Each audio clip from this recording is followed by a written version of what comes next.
really take away from my personal time at Tennessee and that program and what that taught me. Obvious time management and multitasking is a huge thing. Being able to time manage your school, your study, your friends, your personal life, your sports life, mental, everything. In addition with multitasking, I mean, I can speak for anybody. Any level of sports, you're traveling to your to the destination that you're going. You gotta study on the bus. You gotta get with your teachers. You're on the phone with them. Hey, I gotta miss this test on Friday. What can I do? You gotta study while you're before your pregame or whatever. Do some quizzes or anything. So doing all of that while still trying to maintain the mentality of getting game ready, honestly, is a real challenge. And then obviously be able to perform after all of that with all of the other stresses that you have in your life. It's probably the biggest thing. So like just multitasking and staying organized, and honestly just having fun. That's the biggest one. I mean, honestly, that was the one thing. And again, I think any sport, you even when you watch TV just as an onlooker, you can tell when an individual or a team, they're out there having fun. And I've experienced it many times when I wasn't having fun and I wasn't playing well, and then it's just a direct correlation, I feel. So that was the biggest thing, to just have fun and not take anything too seriously, and that's awesome. And just enjoy the time that you're in with the people that you're with. That would supersede the organized and multitasking part, but yeah. That's awesome. So you transition out of sports, you learn some valuable lessons, and now you're in your life after sports. What are you doing now? Absolutely. So for the last 7 or 8 years, so since I've graduated college, I have been in recruiting. I recruit for a hospitality company here in Nashville, and actually in the state of Tennessee. So I recruit sales and marketing representatives in addition to resort operation roles, so maintenance, marketing, tech, those type of roles. And I source candidates all over the country and all over the world to fill those roles, and I've been doing that for a really long time, so 7 or 8 years, and I absolutely love it. That's awesome. So what skills do you figure or lessons you've learned that you took from sports that you're able to apply in that role you're in now? Probably, again, it's like personality. I mean, for me personally, being in the sales and marketing world and the recruiting world, I'm talking all the time. I'm in front of people, and the biggest lesson or skill that I took was my program in particular at Tennessee.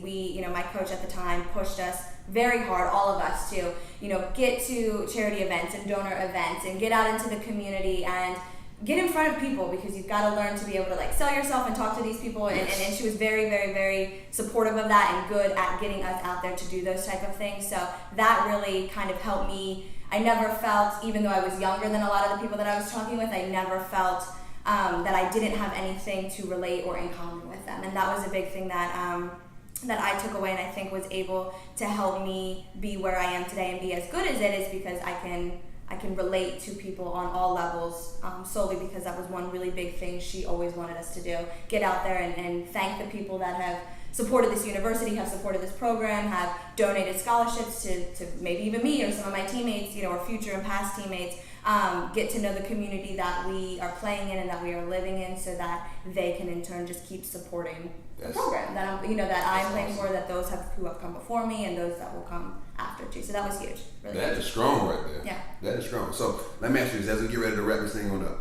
If there was a book or a curriculum that you could have took while in college that said, hey, if you take this class, it's going to teach you this, this, and this. So once you're done playing and you're in life after college, you learn these lessons without having to go learn them the hard way or having to figure them out on your own. Struggle or anything, yeah.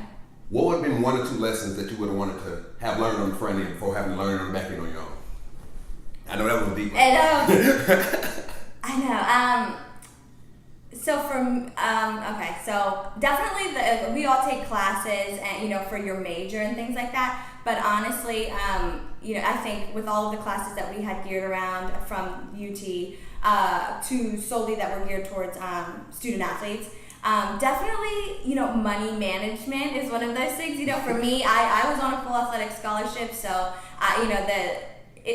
when you're not making your own money and then you have to go out and do all that stuff, it can tend to get cloudy. Yeah. So I think being able, and then I've heard even stories of friends of mine who do make it to a professional level after school, and they're making a lot of money, you know what I mean? And it's like, what do I do with it? And so being able to figure out how to better financially manage your life after soccer or after any sport, you know, when you don't have the university kind of taking care of you, or you don't have your parents, and you're used to having to do a whole bunch of different things and eat out all the time, and now you're not eating out because you don't really have time to cook that often, and just things like that I think is huge. And then after that, I would honestly say it wasn't a huge thing for me, but I still think it's important, and I didn't have to learn it on the back end, I guess, but it's just the interaction with people and being able to maintain good relationships, networking, getting out there in whatever community that you're in. So whether you stayed in Knoxville after college, you, like me, I moved to Nashville shortly after, or you moved somewhere else back home,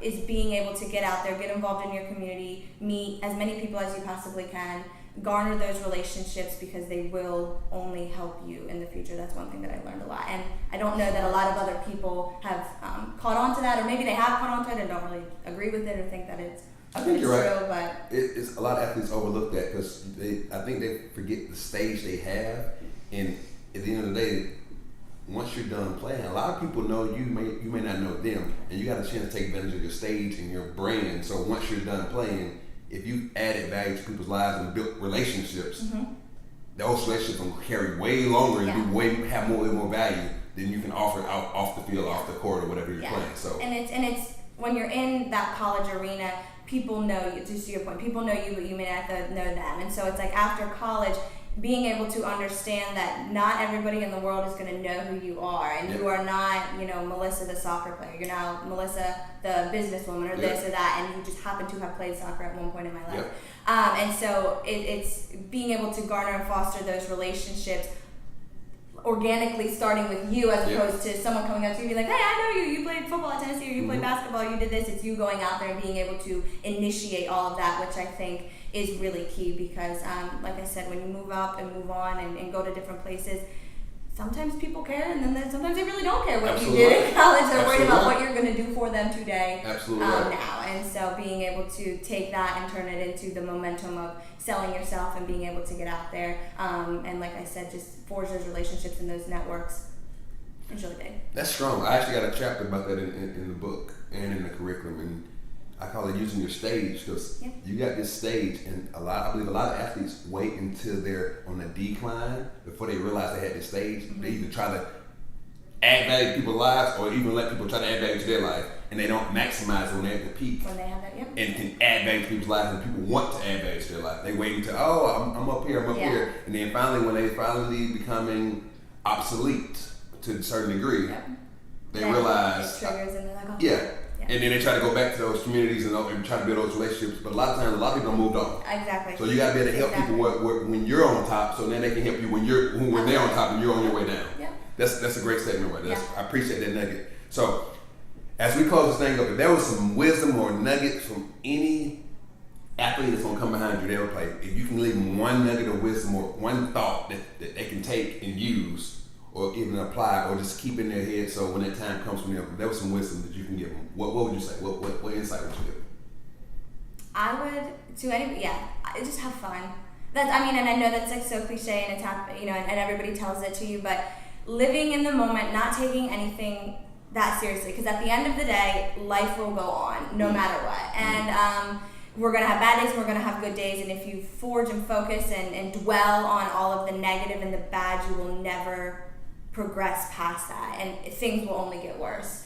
And if you just take every day, every moment, every play, smile, take a deep breath, have fun, and enjoy the time that you have, enjoy the platform that you're on and the opportunity that you have, and the people that are around you, nothing can go wrong for you. It really can't. I truly believe it. You get what you put out there, and if you just foster that positivity and that happiness and that level of fun for yourself and for others, your life will just be fun, and you'll have to try to not succeed. So really just having fun and being positive and living in the moment is probably the big one. I love it. Appreciate that, girl. Absolutely. Well, y'all just got a chance to see another version of SLB, The Ultimate Transition. Once again, go like the page, the YouTube page, Derek Furlow Jr. Follow me on all social media platforms. We will continue to bring you this knowledge, this insight that's going to help you transition on your life after sports. I look forward to seeing y'all soon on the next segment of SLB, The Ultimate Transition.